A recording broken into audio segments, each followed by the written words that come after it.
ভাইয়া, আজ ইফতারে কিছু হবে? তুই চিন্তা করিস না, আমি কিছু নিয়ে আসব। আমি সারাদিন কাজ করছি শুধু তোমাদের জন্য। টাকা খুব কম, যদি ভালোবাসো লাইক দাও, সাবস্ক্রাইব করো। বাবা, সারাদিন কিছু খাইনি। রমজানে সবাইকে সাহায্য করা উচিত।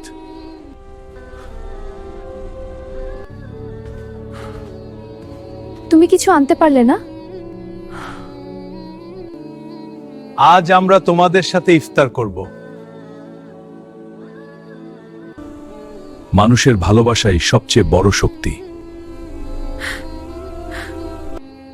ভালো লাগলে লাইক দাও আর সাবস্ক্রাইব করো।